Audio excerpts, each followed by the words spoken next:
Vamos agora em busca da história de João Ferreira de Almeida. Você vai conhecer um pouco mais sobre ele, sobre a tradução dele, o primeiro tradutor para o português da Bíblia.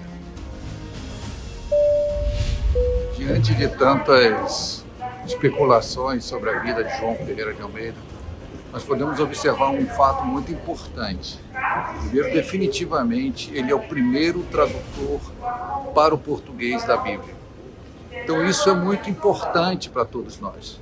E conhecer um pouco sobre a vida dele, conhecer um pouco sobre o trabalho dele e conhecer um pouco sobre o projeto da Bíblia Matriz, 1819, da Bíblia Mãe, porque ele não terminou de traduzir toda a Bíblia. E você vai, junto com a gente, conhecer um pouquinho mais, entender um pouquinho mais sobre João Ferreira de Almeida.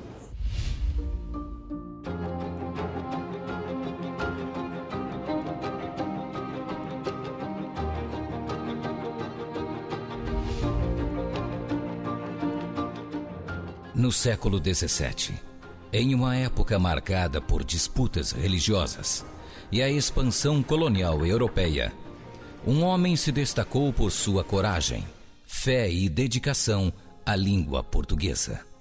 João Ferreira Anes de Almeida, nascido em 1628, na vila de Torre de Tavares, Portugal, iniciou uma jornada que mudaria para sempre a história da Bíblia e da evangelização no Oriente.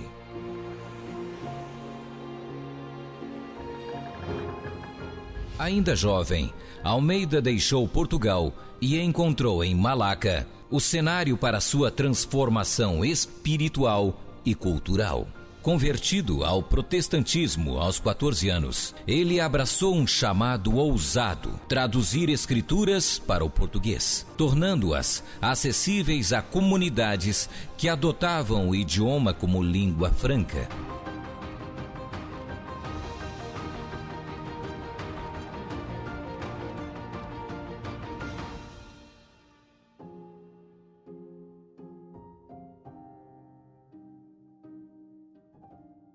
Aqui encontramos um monumento dedicado a esta aldeia, a João Ferreira de Almeida. Apenas um ato simbólico por ele ter nascido aqui nessa cidade. Aqui nós observamos 3 placas em assuntos diferentes, né? Aqui a primeira placa lá de cima, ali diz que ele traduziu a Bíblia a partir do hebraico. E nesta placa aqui diz que ele traduziu a partir do grego. E aqui mais um tipo de homenagem a ele. Mas aqui foi feito essa tradução diretamente para o português, que ele traduziu essa fantástica Bíblia. Então nós observamos que apenas uma homenagem, nada mais do que isso, mas você vai saber um pouco mais, estando aqui conosco, sobre a vida de João Ferreira de Almeida. Nós vamos conversar com um historiador, Timóteo Cavaco. Ele vai trazer informações importantes sobre, literalmente, a tradução que ele fez da Bíblia para o português. Então, o meu nome é Timóteo Cavaco, atualmente sou presidente da direção da Aliança Evangélica Portuguesa. Estamos aqui precisamente nas instalações da Aliança Evangélica Portuguesa, em Lisboa, como investigador na área da história, em particular da história do protestantismo. Tive curiosidade em conhecer mais acerca de João Ferreira de Almeida, a sua vida, a pessoa que ele foi, mas também o trabalho e a sua obra fundamental, que foi a tradução da Bíblia para a língua portuguesa. Na verdade, a primeira tradução regular, a primeira tradução, vamos dizer, completa das Escrituras para a língua portuguesa.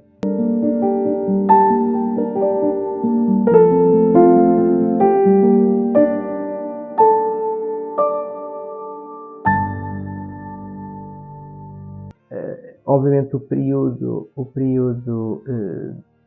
do século XVI e com o surgimento da Inquisição e particularmente com a proibição nos cânones do Concílio de Trento da tradução da Bíblia para o vernáculo, esse lastro de traduções parcelares da Bíblia para português pode-se dizer que terminou.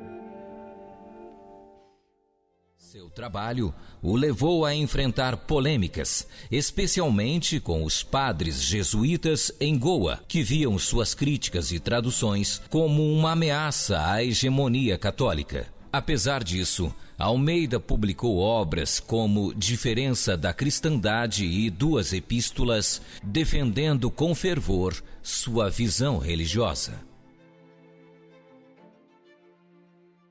A verdade é que, para o português, esse é o único vestígio que nós temos de tradução da Bíblia e, ainda por cima, ficou oculto durante praticamente 500 anos, não é?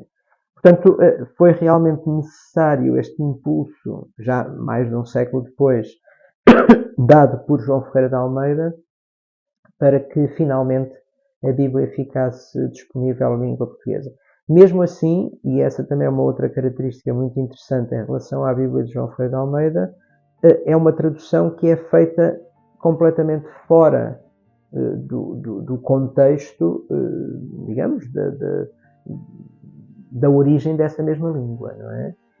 Portanto, isto não acontece com nenhuma outra língua europeia, uma tradução da Bíblia que é feita a milhares de quilómetros de distância, não é? Neste caso, no Extremo Oriente. Isso deve-se às circunstâncias pessoais da vida do próprio João Ferreira de Almeida. Portanto, ele terá nascido por volta de 1628, não temos a certeza absoluta, mas terá nascido por volta de 1628, 29, por aí, por esses anos. Tanto do que se conhece também numa pequeníssima aldeia do que é hoje o Concelho de Mangualde, portanto, no distrito de Viseu, que fica na parte norte ou centro interior do continente, do território continental português. Do que se conhece, sabe-se muito pouco da vida de João Ferreira de Almeida enquanto ele esteve em Portugal. É quase paradoxal, mas de facto é o período que se conhece menos da vida de João Ferreira de Almeida. Mas pronto, do que está dito por ele e pelos seus biógrafos contemporâneos, o que se sabe é que ele terá ficado órfão, não se sabe ainda se de pai e de mãe, mas pronto, terá ficado, digamos, desamparado do seu núcleo familiar ainda muito novo. Isso tê-lo-á conduzido para Lisboa. Já agora não disse, mas a terra onde ele nasceu chama-se Torre de Tavares.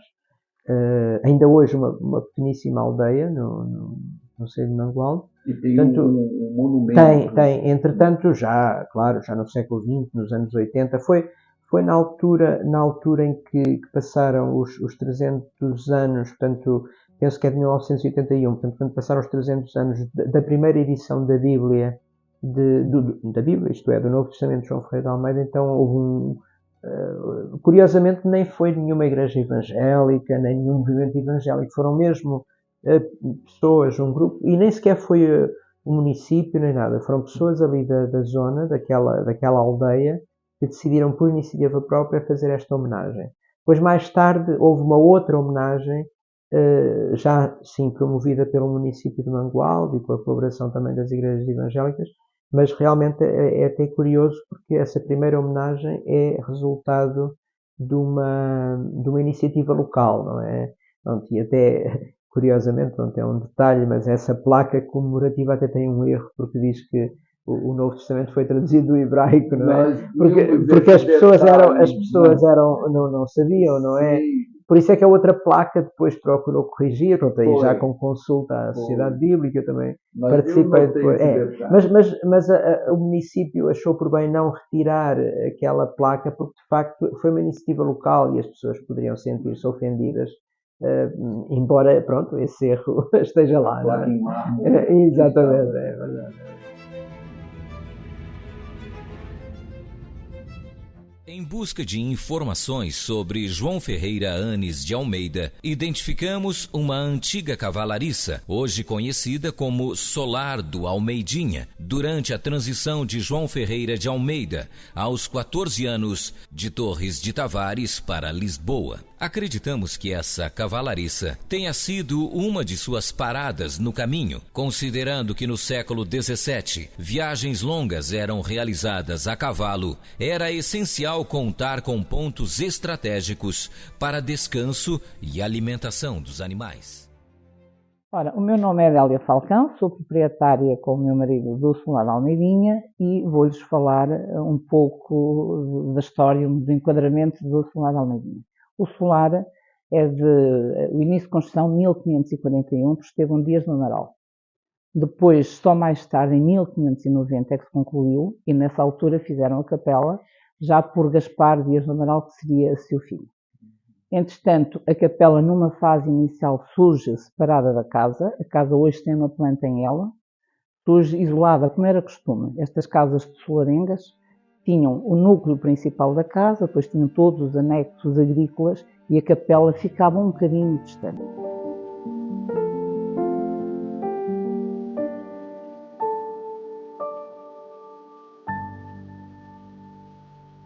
Antes até da casa já existia essa fonte, que é uma fonte do século XVI e que é a fonte dos cavalos. Ok. Essa fonte dos cavalos, depois, percorrendo essa ala, encontramos uma calçada romana. Sim. Portanto, servia também esta propriedade de serventia para passagem para outras localidades. Ok. Essa é a fonte dos cavalos do século XVI. Por isso é que a cavalariça, que ontem devem ter visto, que até ainda tem bastante, mantivemos as manjedouras, não é? Sim. Ainda tem lá bastantes sítios, portanto significa que uma manjedoura com 10 espaços para comer é porque havia muitos cavalos.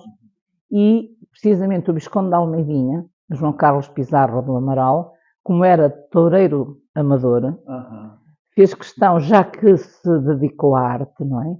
De fazer criação de cavalos na quinta. Eram cavalos lusitanos.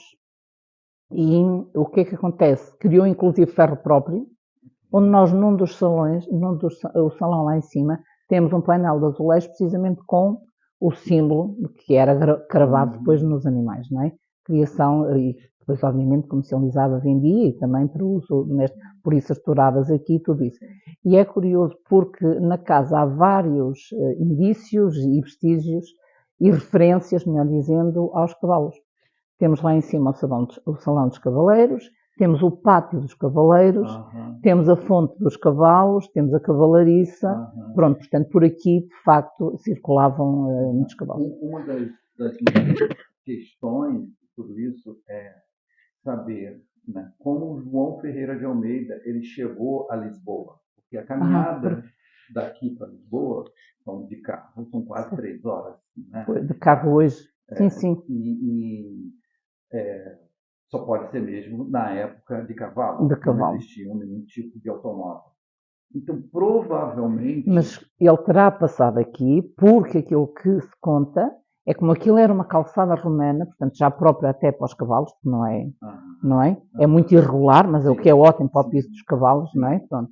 E tinha precisamente a fonte que servia para que na passagem os animais se alimentassem. Por sua vez, a quinta tem 3 minas. O que significa que tínhamos água em abundância. Minas é nascente. Minas de água, sim, nascentes de água, exatamente. Pronto. Essas minas, uma delas, vem precisamente abastecer a fonte dos cavalos. Está sempre água a correr.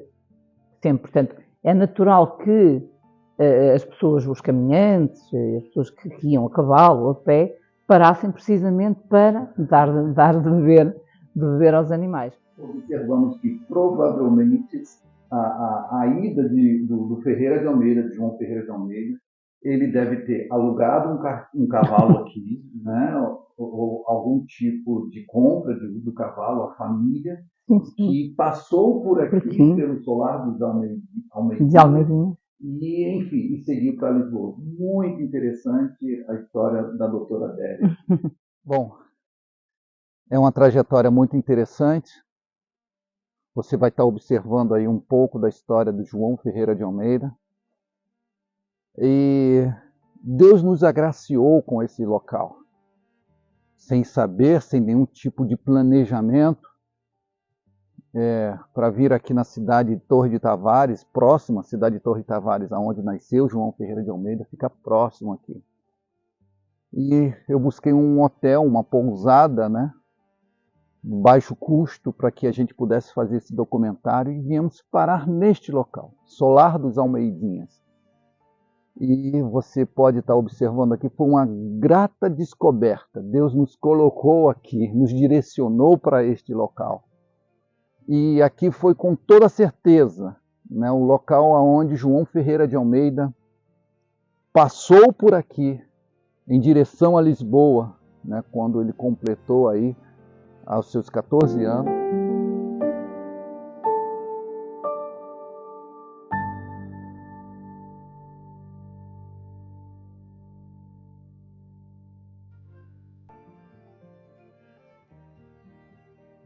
Tentei buscar algum tipo de informação pela cidade, ninguém sabe ainda, claro, é muito antigo, né? Mas disseram que provavelmente foram nessas casas isoladas, e nós temos a estrada, nós observamos aqui, tem uns degraus aqui, tem aqui um passo aqui mais ou menos, a casa muito pequena, né?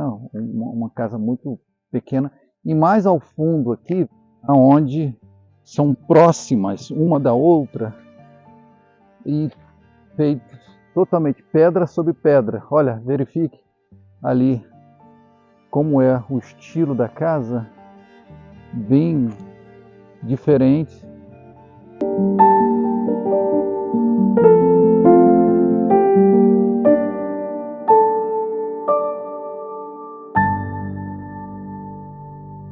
Dizer que ele terá vivido muito poucos anos naquela localidade, não é? Portanto, talvez precisamente por essas circunstâncias familiares ele tenha vindo para Lisboa.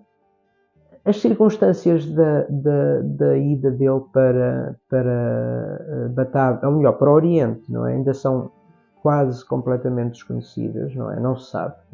E realmente foi aos 14 anos? Não, isso sim, porque ele próprio diz, não é? Ele próprio diz a idade com que foi. Pronto, há diversas teorias, até muitos, isto é, quer dizer, reproduziu-se um pouco a ideia de que ele teria estado na Holanda, mas não há certezas absolutas de que ele tenha passado pela Holanda. A verdade é que, pronto, também é certo que depois, ao fazer essa correspondência, digamos, temporal, percebe-se que ele saiu de Portugal por volta, tendo nascido em 1628, portanto, é fácil de fazer as contas, portanto, ele terá saído por volta de 1642, portanto, 41, 42, que é também um período conturbado em Portugal, porque é precisamente o período chamado da Restauração, não é? Quer dizer, Portugal tinha estado durante 60 anos.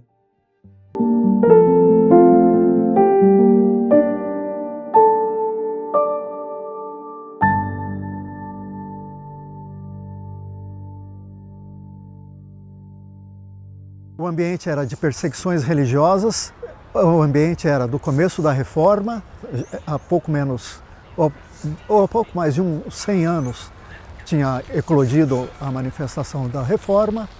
Então, houve muita perseguição do ambiente católico tradicional contra o ambiente novo, que era conhecido pelos reformados, e muita gente da Península Ibérica começou a fugir da Península Ibérica para outros países onde eles encontravam maior liberdade religiosa. Isso existiu um êxodo da Península Ibérica, especialmente de judeus, para Amsterdã, que era considerada a Nova Jerusalém europeia.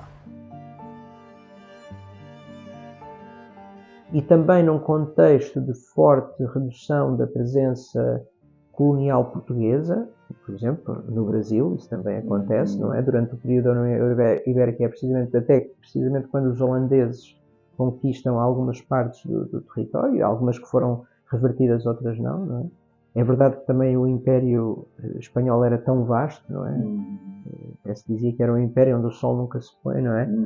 Portanto, que os espanhóis também não estavam muito interessados em preservar todas as partes do território. Portanto, isso é há duas regiões em particular onde essas perdas são mais assinaláveis, que é o caso do norte do Brasil, do território do Brasil, e também no Oriente, precisamente.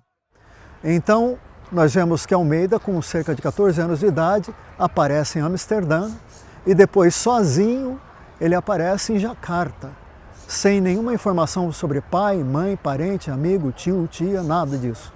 Então, Aparentemente, o que dá para depreender do ambiente religioso hostil que eles viviam em Portugal, os judeus não tinham uma vida fácil em Portugal, e então Almeida provavelmente perdeu seus pais em alguma perseguição e foi levado por amigos, por vizinhos ou alguma pessoa que se compadeceu, digamos assim, dele e o levou para Amsterdã. Lá em Amsterdã existia um ambiente que falava português, porque foram muitos judeus portugueses para Amsterdã nessa época, e de lá ele aparece em Jacarta. É uma viagem muito longa, são mais de 8.000 ou 10.000 quilômetros, bem grande essa distância, e ele aparece sozinho lá, fazendo o que? Ninguém sabe, e ele depois descreve que ele leu um folheto em espanhol descrevendo a vida de Jesus, os acontecimentos de Jesus, do ambiente evangélico. Ele se converte então ao cristianismo, mas o cristianismo de uma nuance protestante. Nessa relação com os holandeses, que ele então tem acesso, lhe chega às mãos esse folheto, esse livro, que tem um título muito longo, mas que basicamente é conhecido como A Diferença da Cristandade. O que é que esse folheto basicamente explica? Explica a diferença entre a religião católica romana e a religião, vamos dizer, calvinista, a religião reformada, ou a confissão reformada. Almeida estava numa ex-colônia portuguesa, que agora era de dominação holandesa. Então, a língua oficial estava mudando, a religião estava mudando de catolicismo para protestantismo, mas existiam várias outras religiões na Indonésia, nativas, e também línguas nativas. O ambiente da Indonésia era um ambiente quente e úmido, semelhante ao da Amazônia nossa aqui, cheio de doenças tropicais. Então era um ambiente bem difícil para alguém oriundo de Portugal, que não tinha nenhuma daquelas doenças tropicais, etc.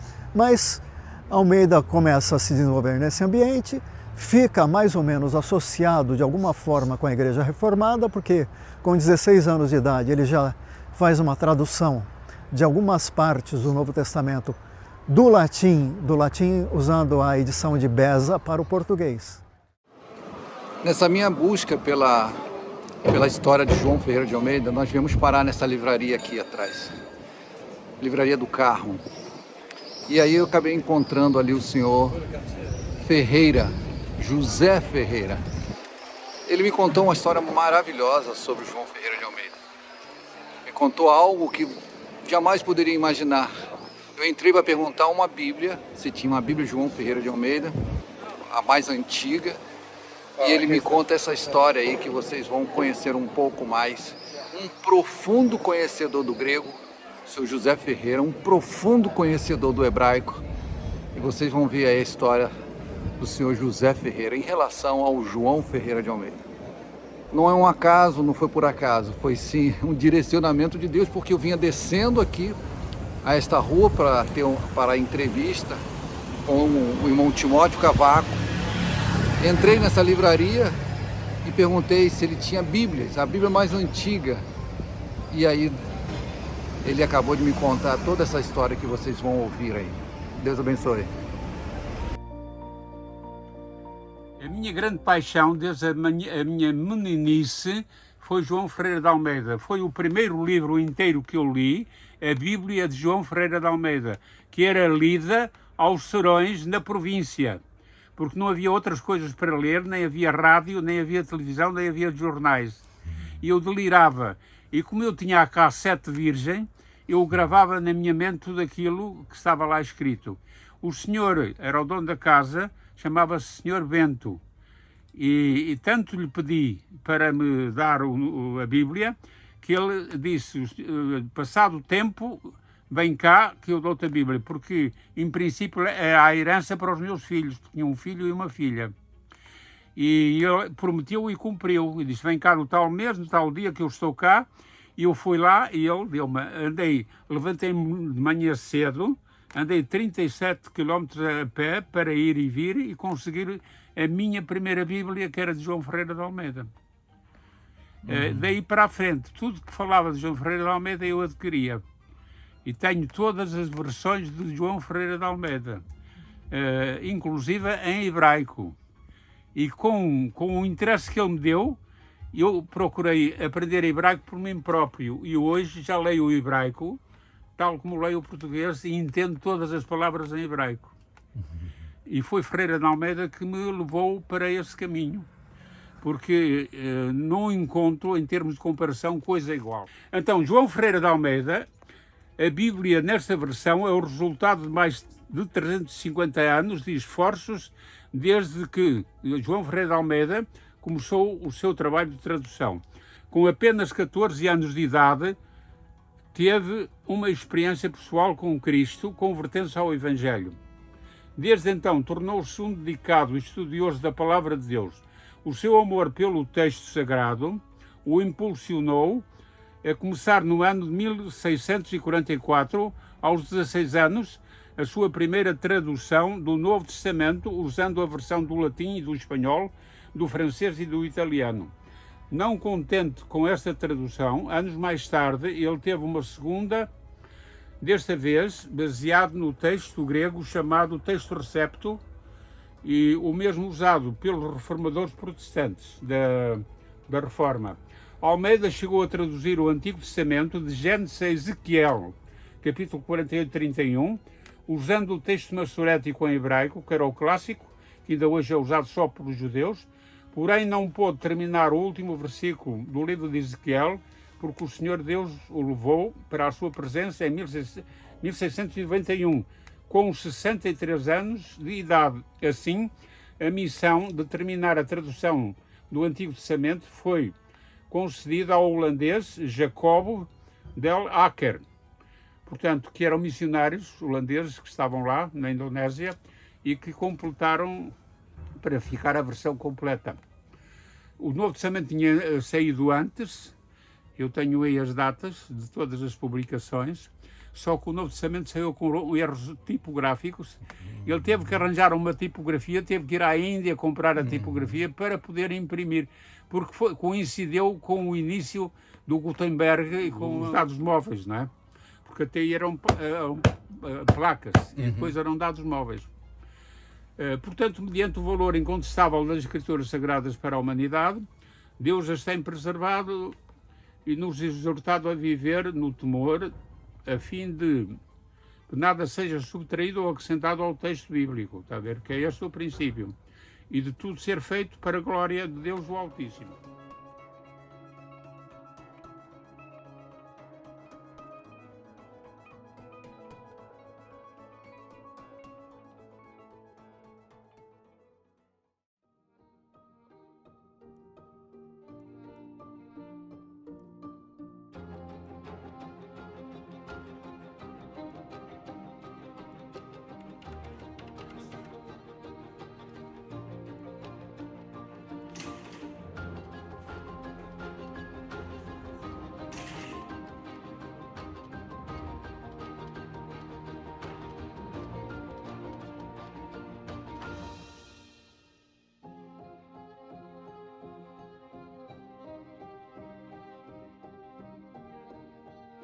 Ponto interessante que nós observamos, nós estamos aqui na Biblioteca Nacional de Lisboa, e um ponto muito interessante, aqui na Bíblia de 1819, aqui é uma microfilmagem da Bíblia original, traduzida em português pelo padre. Observe que classificaram ele como padre. Isso é um ponto muito interessante, por isso veio, talvez, a fama dele ser um padre, mas João Ferreira de Almeida não era padre. Aqui, ó, traduzida em português. João Ferreira de Almeida, ministro pregador do Santo Evangelho em Batávia.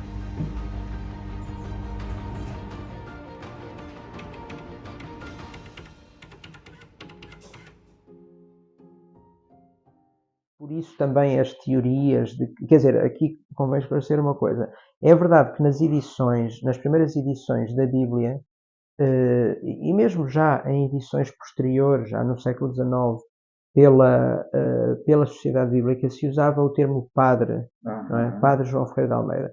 E daí se levantou a confusão que alguns dos seus biógrafos fazem, que ele teria sido um padre católico. Ora, isso é completamente impossível, não é? Não havia nenhum padre aos 12, aos 13, aos 14 anos.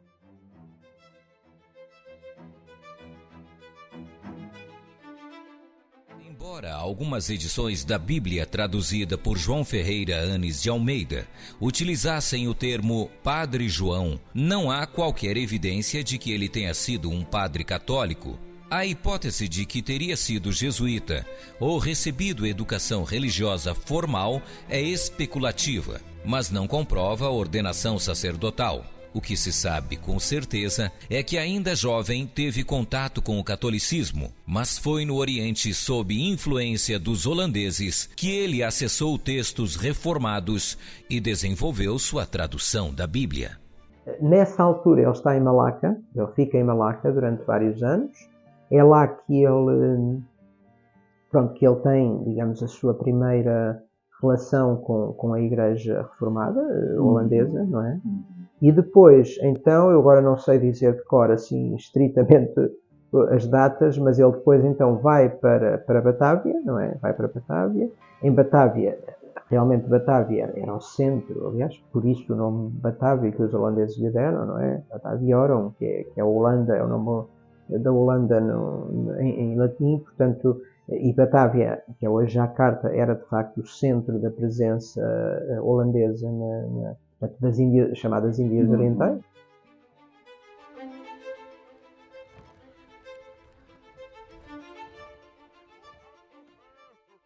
A Companhia das Índias Orientais administrava vastos territórios no Sudeste Asiático sob o domínio holandês. Ali, Almeida encontrou missionários formados na tradição reformada, recebendo ensino de grego e hebraico. Esse preparo pastoral diferia dos grandes tradutores europeus. Lutero, por exemplo, era professor universitário. Almeida, porém, era um missionário em constante atividade.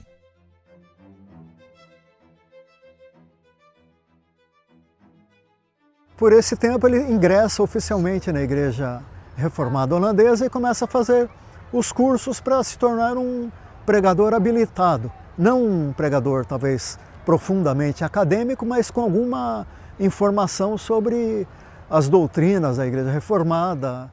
Ele é depois ordenado pastor, portanto isso é um aspecto curioso, porque nós às vezes não atribuímos a esse pioneirismo a João Ferreira de Almeida, mas ele é o primeiro pastor protestante português, ou de língua portuguesa, não é? Ele é o primeiro pastor protestante de língua portuguesa, portanto, de longe o primeiro, não é? Mais ou menos. Ele teria nessa idade, portanto, 28, 40, eu não tinha muita idade, talvez uns 20 e tal, 30 anos, era ainda relativamente novo, tinha uns 30 anos, talvez. Para os reformados era muito importante saber as línguas originais e então em alguma época da vida dele ele pode ter feito algum curso, alguma prova, habilitação, etc. em alguma das línguas originais da Bíblia, que no caso seria o hebraico no Antigo Testamento. É um dado curioso porque ele assinava quase sempre João Ferreira A. de Almeida, não é?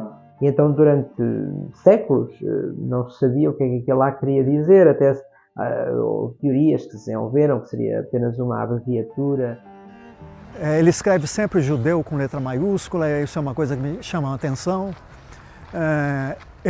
A omissão de um dos nomes dele, a palavra anis, quando ele omite o anis e põe só um A ponto, que ninguém nunca, até bem recentemente, sabia de onde vinha isso. Houve várias suposições ao longo dos tempos, o que significava esse A. Alguém chutou que era uma palavra, o holandês costumava fazer isso, mas não é que o holandês costumava fazer. Ele simplesmente estava escondendo um nome que denunciava a origem judaica dele. A gente, claro, não tem nenhuma expressão, afirmação, nenhuma obra, a não ser um comentário que eu tenho de alguém que conheceu pessoalmente Almeida e os revisores das edições do Novo Testamento dele. É interessante que essa pessoa dá uma informação muito interessante. Ele fala, essa tradução aqui foi traduzida por 3 homens. 2 são homens que Almeida coloca o nome como revisores da edição dele, e o nome do Almeida não aparece.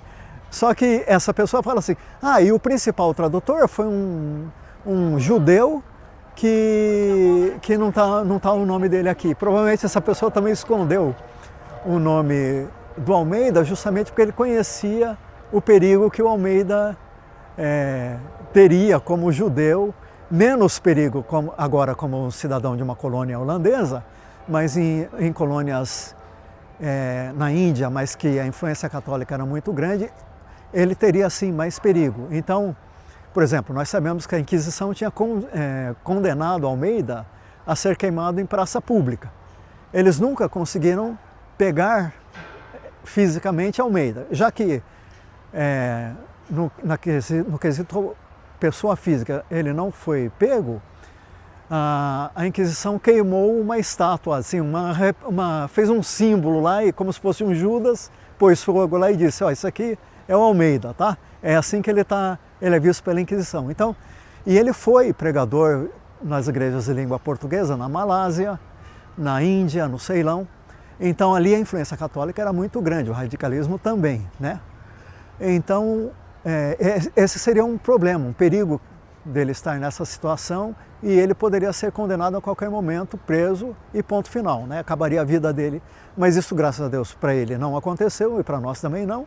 E ele voltou para a Indonésia, depois ele fica mais, por causa das muitas doenças tropicais da Indonésia, e aparentemente a saúde dele não era tão vigorosa como deveria, né? Então o pessoal da igreja holandesa deixou mais parado assim na Indonésia. Ele fazia visita a doentes, fazia pregações em português, etc. E podia fazer a tradução dele, mas no final da vida dele foi a isso que ele começou a se dedicar. E a Bíblia finalmente é impressa em Amsterdão, mas é curioso até que um dos revisores dele tinha nascido no Brasil, era dos tais holandeses que tinha nascido no Brasil, e portanto daí também o saber falar alguma coisa de português. Mas depois realmente a edição é impressa em 1681, e quando chega à Batávia ele repara que tem muitos erros, não é? Tem muitos erros. Bem que, entretanto, o fruto também do trabalho de um outro investigador, neste caso um português, o Herculano Alves, que é um frade, portanto, capuchinho, da congregação da Ordem dos Capuchinhos, também fez uma importante descoberta quando estava a fazer a pesquisa para o seu doutoramento, que foi um exemplar que estava perdido e estava mal catalogado aqui em Portugal, em Lisboa, na Biblioteca Nacional, que tem exatamente as correções feitas a esse Novo Testamento. O pesquisador Herculano Alves descobriu um exemplar com correções manuscritas de Almeida, demonstrando que ele próprio revisava atentamente a ortografia e a coerência do texto. Mesmo assim, essas divergências editoriais criam debate sobre qual seria o texto puro de João Ferreira de Almeida, já que sucessivas edições foram alteradas por revisores nem sempre fluentes em português. Finalmente, em 1809, então eles imprimem o Novo Testamento de João Ferreira de Almeida, só o Novo Testamento. Em 1809. Eu acredito que nessa altura eles não tivessem... e com este argumento que era uma tradução feita a partir da língua original, coisa que não era a tradução de António Pereira de Figueiredo, que era feita a partir do latim, e que era feita por um protestante, enquanto a tradução... Estes são os dois argumentos que eles usam para imprimir a Bíblia de João Ferreira... A Bíblia, o Novo Testamento de João Ferreira de Almeida. Entretanto, esse Novo Testamento sai, em 1809, depois saem outras edições. Eu agora não tenho de memória, já não me recordo se isso está escrito ou não, mas eles, entretanto, passam a ter acesso ao Antigo Testamento também, ao Velho Testamento de João Ferreira de Almeida, e é daí que surge a tradução de 1819. A edição de 1819. Qual é, digamos, a particularidade desta edição? É que, ao fim de, vamos dizer, mais de 100 anos, não é? 150 anos, finalmente se imprimia pela primeira vez a Bíblia num único volume, coisa que nunca tinha acontecido. Ou seja, isto também torna a história da Bíblia em português completamente diferente das outras. Quando eu analiso a tradução do Almeida, na parte do Antigo Testamento, que é que mais preserva a informação, o estilo oficial dele, nós vemos que é uma tradução para lá de literal. Ela só tem duas traduções que me lembram a tradução dele. Uma é a do Cassiodoro de Reina, que é em espanhol, que era um cristão novo também, que fugiu da Espanha e foi parar na Suíça e depois na Alemanha. E temos uma tradução também de um italiano, esse era um professor de hebraico, chamado Antonio Brucioli. Ele também fez uma tradução bastante literal que lembra muito, lembra mais, aliás, a tradução do Almeida lembra mais essa tradução italiana do Brucioli do que mesmo o Cassiodoro de Reina. As duas são muito literais. Mas em termos, se eu comparar essas três versões, eu vou encontrar que a tradução do Almeida, sem as revisões, ela é a mais literal delas. É bem diferente do, por exemplo, do estilo que Lutero fazia. Lutero, que era o reformador famoso ainda, principal, ele fazia bem mais num sentido mais suave de tradução, seguindo mais a língua do país mesmo, tentando portar a língua original num alemão corrente, que o alemão falava, etc., compreendia facilmente. O Almeida não tinha essa preocupação. A preocupação dele era com a fidelidade, em especial das línguas originais. Portanto, ele faz a tradução não tanto nessa perspectiva, digamos, diria mais académica, mas na perspectiva de um missionário que usa a Bíblia para divulgar a palavra, não é? O que se vê, pelo menos ao que eu li na 1819, a fidelidade Sim, não, isso é ao grego e hebraico. Sim. Ele se preocupava a tal ponto com a tradução literal que até a ordem das palavras, ou como se poderia ter alguma explicação, alguma palavra adicional que ele pudesse usar na tradução, a maior parte das vezes ele omitiu essa palavra adicional. Então o texto fica bem duro para um leitor que fala português hoje, mas era o que ele se propôs a fazer, alguma coisa que lembra o estilo que a Septuaginta fez do hebraico antigo, do século II a.C. para o grego. O Almeida lembra muito o estilo da Septuaginta. Quando ele encontrava uma palavra que ele achava que não tinha um correspondente à altura no português, ele deixava a palavra na língua original. Por exemplo, nomes de pedras preciosas, isso era muito comum, ele transliterar o hebraico. O grego não tinha tanto problema assim para transliterar para o português. Ou nomes de plantas, também ele fazia a mesma coisa. Por exemplo, ele usava a palavra para uma planta que as traduções modernas usam como mandrágora, e ele usava a palavra hebraica dudaim. Um amigo dele, que foi o Acker, que fez a tradução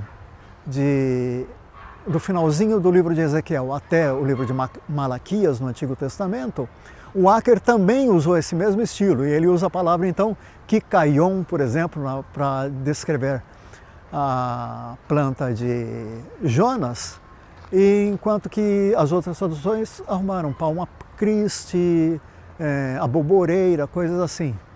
Então, a gente vê que o Acker também seguiu mais ou menos o mesmo estilo do Almeida, e seguiu também nas transliterações e nas construções hebraicas dentro do português. Por exemplo,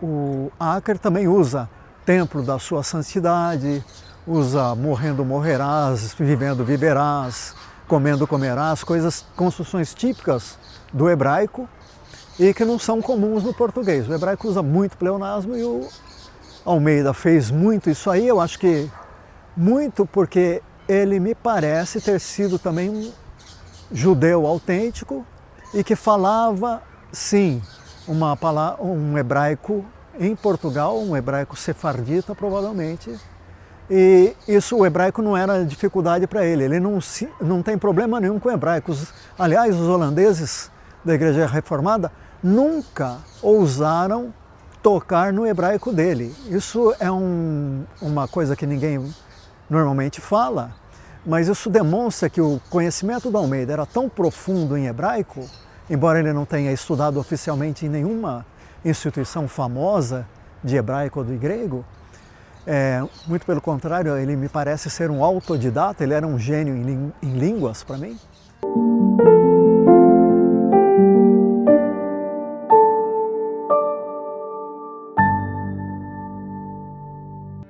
da árvore da ciência do bem e do mal não comerás, porque no dia que dela comeres, morrendo morrerás.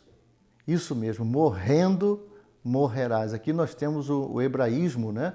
Que é a repetição de certos verbos da Bíblia com o sentido de enfatizar. Outras versões colocam assim, certamente morrerás. O certamente enfraquece essa expressão, tira o teor, tira a força. Quando se diz morrendo morrerás, na verdade está sendo dito que não há alternativa, não há outro jeito, não há escapatória. A pessoa vai morrer mesmo, não tem como voltar atrás. É diferente. Então aqui você vê a ênfase, né, que João Ferreira de Almeida está dando, reforçando, né, dizendo, olha, isso é verdade mesmo. Isso vai acontecer com total certeza, com absoluta certeza. Então a gente não pode, por exemplo, simplesmente substituir. E tantos outros verbos aparecem também desse modo, né? No sentido do hebraísmo, comendo, comerás, né? E não apenas comerás livremente, que é totalmente diferente. Então você enfraquece o texto, enfraquece uma expressão, uma palavra bíblica, quando ela tem aquela força de expressão. E isso a gente não faz, a gente não tem feito nessa revisão. Um outro versículo de Jacó, prometendo a Deus dar o dízimo. Ele fala assim, se tu abençoares, abençoando me abençoares, eu te darei o dízimo. Isso é o Jacó falando para Deus, né? Então é um texto que só nas edições do Almeida nós vamos encontrar. Ou em alguma tradução muito literal, em alguma língua do século XVI. Alguma tradução feita no século XVI pode ter isso aí também. Também no Novo Testamento nós temos um outro versículo do final de Romanos, né? 16, 25, que ele fala do Evangelho, né? Que foi um mistério conservado, calado, ou durante os tempos dos séculos. É uma tradução bem forte e que o Almeida tem. Eu não conheço outras traduções que tenham esse versículo hoje em português. Certamente em português não temos. Uma outra coisa que eu queria citar também, além desse versículo, é quando diz assim, olha, que Israel, quando desobedeceu a Deus, né, Deus fez diversas advertências, né, que eles seriam banidos daquela terra que eles haviam conquistado. Então o texto diz assim, que Deus os vendeu. Isso mesmo, aparece várias vezes, Deus os vendeu. A gente não pode substituir por Deus os entregou. Entregar é um termo genérico, mas quando diz que Deus os vendeu, significa que eles não são mais propriedade de Deus. Deus não tem mais compromisso com eles. Eles não fazem parte mais da natureza de Deus, da proteção de Deus, que eles busquem agora proteção com os seus novos donos, porque Deus não vai protegê-los mais. Eles não pertencem mais a Deus. Então, os entregou, fica fraco demais, não é? Então, é Deus os vendeu. Outra expressão interessante, né, que eu destaquei muito é adereçar. Adereçar. Em relação, por exemplo, às ofertas, principalmente a oferta de expiação, as ofertas pacíficas no Antigo Testamento, a expressão de João Ferreira de Almeida diz assim, deve ser adereçado. A oferta precisa ser adereçada, vem de adereço, e não simplesmente que a oferta deve ser preparada. Preparar uma oferta significa simplesmente pegar, por exemplo, o cordeiro, não é? Limpá-lo, degolá-lo e queimá-lo no altar do holocausto. Mas quando diz adereçar, diz respeito a um ritual muito rigoroso. É uma cerimônia muito rigorosa. Por isso o termo é adereçar. faz parte inclusive de como era feito desde o princípio, como as ofertas eram oferecidas desde o princípio, desde a primeira oferta. Existia um ritual muito rigoroso. Então você não pode tirar, como nós não tiramos, o verbo adereçar. O Almeida usava mais as palavras muito mais profundas, assim, ele usava aquele português arcaico, que nem em Portugal se usava mais. Mas na Indonésia ele também estava isolado, porque ele não ouvia um português tão culto quanto o dele. Eles, na realidade, tinha assim, alguns padres com os quais ele dialogou por carta, pelo menos, e a gente vê que o português dele era muito bom. Os padres também respeitavam apesar de serem eles adversários religiosos, mas existia um respeito por causa do conhecimento, tanto no português quanto nas línguas originais, quanto na Bíblia. Ninguém conseguia debater com Almeida, na realidade era essa. Nem os padres conseguiam debater e nem mesmo os colegas dele reformados. Os colegas reformados criticavam muito Almeida por causa disso, eles achavam o Almeida uma pessoa extremamente cabeça dura, intratável, porque quando Almeida cismava que a tradução tinha de ser desse jeito e não do outro, o holandês não gostava, porque o holandês queria que a tradução dele seguisse a norma que era da Igreja Reformada Holandesa, era a tradução oficial, a Statenvertaling era a tradução que ele deveria seguir, tinha de ser o máximo. Ele até, sim, elogiava a Statenvertaling, assim, do ponto de vista oficial, né, já que ele era um membro também da Igreja Reformada. Mas a tradução, isso não é verdade, não. Ele não seguiu a Statenvertaling. Embora a gente vai encontrar na literatura muita gente afirmando que a tradução dele foi cópia da Statenvertaling, mas não foi.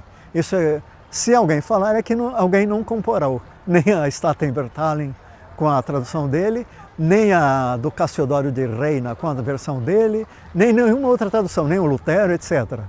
A tradução dele é muito autêntica. Então, eu fiz um trabalho na época de mestrado na Universidade Metodista e eu fiz questão de colocar vários versículos mostrando como que era o estilo do Almeida. A maior parte desses versículos são do Antigo Testamento, onde fica muito claro, e era a parte menos revisada do Antigo Testamento do Almeida. Mas o meu versículo lema da minha vida é Romanos 12, 1 e 2, particularmente Romanos 12, 1, rogo-vos, pois, irmãos, pela compaixão de Deus, que apresenteis os vossos corpos em sacrifício vivo, santo e agradável a Deus, que é o vosso culto racional. E isto é João Ferreira de Almeida, não é? Não saberia dizer noutra tradução. É verdade. Não sei dizer noutra tradução. A Bíblia João Ferreira de Almeida é a tradução mais popular e influente em português, com grande impacto cultural e religioso no Brasil e em Portugal. Além de ser amplamente usada em igrejas e debates sociais, sua comercialização movimenta um vasto mercado editorial, com milhões de exemplares vendidos anualmente em diversas edições. Em Portugal, a Almeida é a principal versão entre os evangélicos, e grande parte das Bíblias disponíveis no país são importadas do Brasil. Seu uso nos sermões facilita a compreensão dos fiéis, reforçando sua presença. Assim, a Almeida segue como a tradução mais vendida e respeitada em toda a língua portuguesa.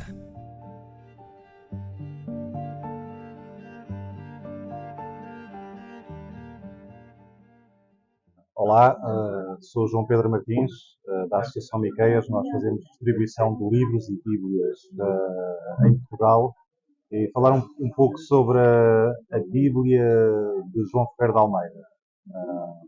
É a tradução mais antiga em língua portuguesa e é também a mais distribuída, a mais vendida em todo o mundo de falantes de língua portuguesa, seja em Portugal, no Brasil ou nos países africanos de língua oficial portuguesa.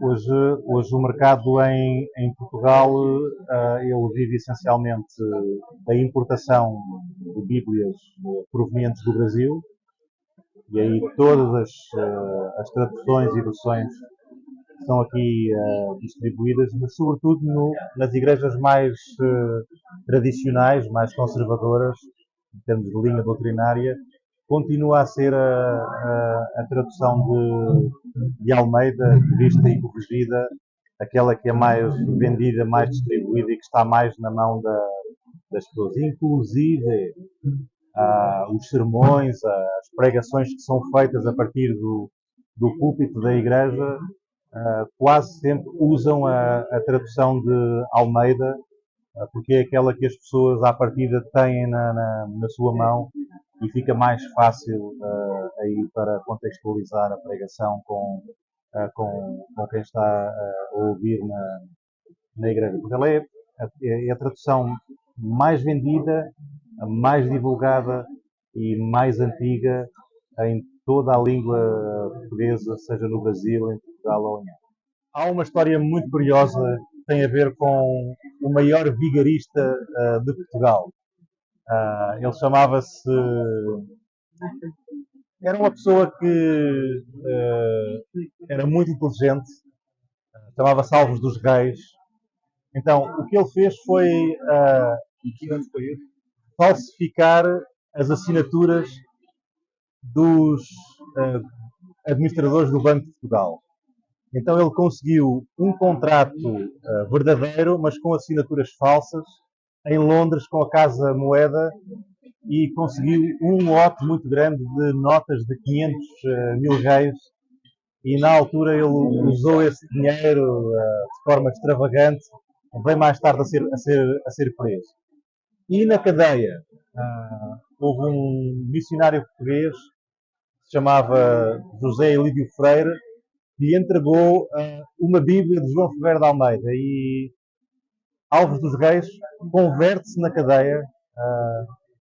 A Bíblia dele está neste momento em depósito na Sociedade Bíblica de Portugal, está completamente anotada, com os versículos riscados, sublinhados, notas nas margens. A gente pode dizer que foi a primeira Bíblia à nota, aqui há mais de 100 anos em Portugal. Essa é uma história interessante. Uma Bíblia de João Ferreira de Almeida teve o poder da palavra de alterar a vida do maior vigarista, do maior burlão da sociedade portuguesa. E só na cadeia se converteu e aceitou Jesus. A Bíblia no Brasil é um produto diferenciado, né? Nós, em geral, nós estamos entre os países que mais comercializam Bíblias no mundo, né? A parte daqueles Novos Testamentos que vocês podem ver em qualquer hotel e na maioria dos hospitais, em vários espaços públicos, você pode ver alguns Novos Testamentos, né, que em geral utilizam, os Gideões, né, que utilizam o texto de Almeida, né? Você também tem aí uma distribuição muito forte de Bíblia. E falar de números de Bíblias vendidas no Brasil, nós já tivemos um pouco mais de exatidão. Estima-se que nós tenhamos aí uma comercialização aproximada de 10 milhões de Bíblias ano no Brasil. 10 milhões de Bíblias evangélicas. É bom que se saiba que aquilo que no passado era uma dificuldade no catolicismo romano, que era a leitura da Bíblia, né, e a comercialização da Bíblia, aproveite a oportunidade que você tem no Brasil, porque ainda há vários países onde você não tem acesso à Bíblia como palavra de Deus, né? Eu acompanho bem de perto a Missão Portas Abertas. Você pode acessar o site da Missão Portas Abertas e perceber que vários são os países, vários são os idiomas que não têm os acessos, a facilidade que nós temos à leitura da Bíblia, à palavra de Deus e ao estudo da Bíblia. Então essa é a minha palavra final, eu estímulo para você fazer a leitura da Bíblia. Ache a sua Bíblia, ache a sua versão, a sua tradução, ou a sua Bíblia de estudo, mas leia a Bíblia e estude a Bíblia, você não vai se arrepender, com certeza. Não é à toa que 65 milhões fazem isso há tanto tempo, fora todos que já se foram. Há muitas fontes confiáveis que falam de João Ferreira de Almeida, ou melhor, João Ferreira Anis da Almeida, o primeiro tradutor da Bíblia para o português. Os relatos, é claro, variam em alguns detalhes, mas, de modo geral, é possível traçar um perfil interessante desse homem que esteve a serviço de Deus. Ele nasceu em 1628, na pequena cidade de Torre do Tavares, em Portugal, e nessa época, aquela região era marcada, fortemente marcada, pela perseguição da Inquisição. Alguns estudiosos levantam inclusive a hipótese de que a família Almeida ou Almeida, que era a família de João Ferreira de Almeida, fosse de origem judaica, o que explicaria por que tão pouco se sabe sobre a sua infância e sobre essa parte da sua vida, porque há indícios que ele tenha sido até mesmo separado dos seus pais ainda novo. É provável também, se realmente João Ferreira de Almeida descender dos judeus, que ele tenha sido entregue aos cuidados de um monge católico, talvez por imposição dos inquisidores, ou até mesmo que tenha sido educado por um cripto-judeu. O que era um cripto-judeu? Era um desses judeus que eram forçados a se converter à fé cristã, mas que mantinham em segredo algumas práticas da cultura judaica. Agora, de qualquer forma, essa origem judaica de João Ferreira de Almeida, se confirmada, ajudaria a explicar, por exemplo, o excelente domínio que ele tinha do hebraico bíblico. Aliás, João Ferreira de Almeida demonstrou mais tarde, em sua tradução do Antigo Testamento, que ele sabia coisas que muitos outros intérpretes da Bíblia não conheciam, pelo fato dele ter uma excelente compreensão do hebraico bíblico e como traduzir esse hebraico em português. Outro detalhe curioso e que concorre para a possibilidade dele ter uma ascendência judaica é o sobrenome Anis, muito comum entre cristãos novos, isto é, descendentes de judeus que foram convertidos à força. Aliás, é provável que, por isso, às vezes até se abreviasse o nome ou o omitisse. Agora, a história de João Ferreira de Almeida ganha ainda um novo rumo quando ele, ainda adolescente, aparece sozinho em Amsterdã, no centro do comércio e naquele lugar que também tinha uma liberdade religiosa. Era um lugar tranquilo de se praticar uma religião diferente da religião católica ali na Europa do século XVII. E de lá, João Ferreira de Almeida embarcou num barco aos 14 anos e já estava na Batávia, que seria a atual Jacarta, nas Índias Orientais Holandesas. E é nesse ambiente distante, livre da repressão da Inquisição, que ele teve contato com um folheto de evangelização em espanhol chamado Diferença da Cristandade. E foi através desse pequeno texto que João Ferreira de Almeida se converteu ao protestantismo, um fato que mudaria não apenas a sua vida, mas também a história do cristianismo em língua portuguesa. E a partir dali, João Ferreira de Almeida dedicou-se à tradução da Bíblia num trabalho que uniu erudição, fé e, possivelmente, um legado ancestral que o ligava às raízes hebraicas da própria Escritura Sagrada.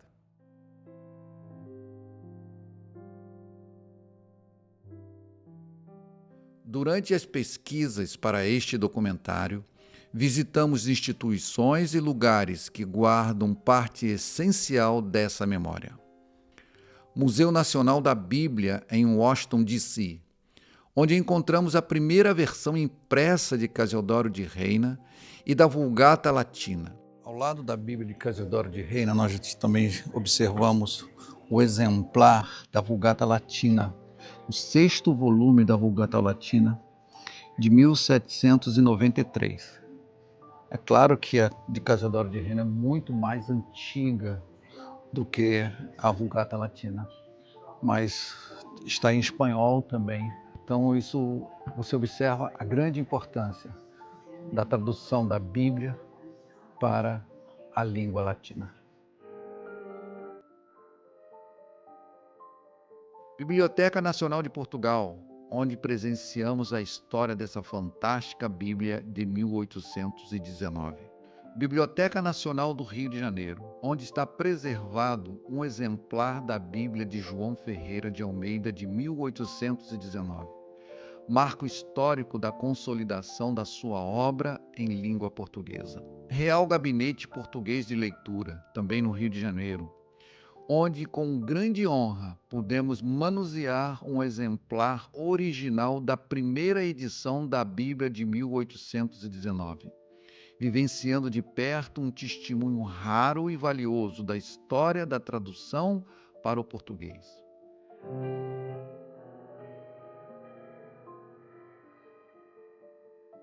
Solar de Almeidinha, um lugar histórico do século XVI, onde provavelmente João Ferreira de Almeida e sua família passaram rumo a Lisboa e dali partiram para novos desafios. Esses lugares não são apenas repositórios de livros antigos e vestígios da história, mas verdadeiros guardiões da história.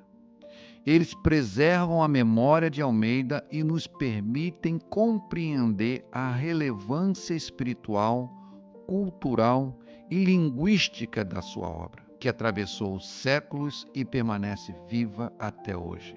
João Ferreira de Almeida não foi apenas o primeiro tradutor da Bíblia para o português. Foi também um agente de transformação espiritual, cultural, estilo e linguística. Um homem cuja obra sobreviveu a impérios, perseguições e séculos, e cuja influência continua viva em cada página aberta nas mãos de quem busca conhecer a palavra de Deus em sua própria língua. De tudo que assistimos, ouvimos sobre João Ferreira de Almeida, podemos concluir que, de fato, por toda a história narrada, por todos os acontecimentos, como não temos nada histórico deixado escrito sobre João Ferreira Anis de Almeida, podemos concluir que ele é de uma família judaica, que ele teve esse clamor em traduzir a Bíblia para o português muito forte dentro de si. E ninguém poderia ter isto se não fosse um chamado profundo de Deus, um conhecedor profundo das Escrituras Sagradas. João Ferreira Anis de Almeida, eu faço questão de dizer Anis de Almeida, porque esse sobrenome é muito importante para nós brasileiros, para todos aqueles da língua portuguesa, seja onde você estiver assistindo este documentário, no Brasil, na Europa, nos Estados Unidos, América do Norte, África, continente asiático, enfim, aonde você estiver assistindo esse documentário. Para nós brasileiros termos uma tradução de uma Bíblia feita por um judeu é muito importante. E nada justifica, podemos dizer assim, nada justifica a sua saída repentina, ainda jovem, criança, 12 anos, 14 anos, e aos 16 começou a traduzir a Bíblia. Nada justifica ele ter saído de Portugal para outros países, longe, numa distância enorme, e de navio, passar o que passou para simplesmente ficar livre para escrever, traduzir, interpretar para a língua portuguesa essa brilhante versão da Bíblia. É uma brilhante versão da Bíblia. Vale a pena você conhecer, se aprofundar na história de João Ferreira de Almeida e nas entrelinhas em que ele traduziu o seu texto sagrado. Foi uma tradução brilhante, foi uma tradução muito bem feita, foi uma tradução aonde, como você observou aí, né, ele escreveu judeu com letra maiúscula. Onde justificaria isto, escrever judeu com letra maiúscula? Só mesmo um judeu poderia, eu acho que ele quis dizer assim, eu sou também judeu.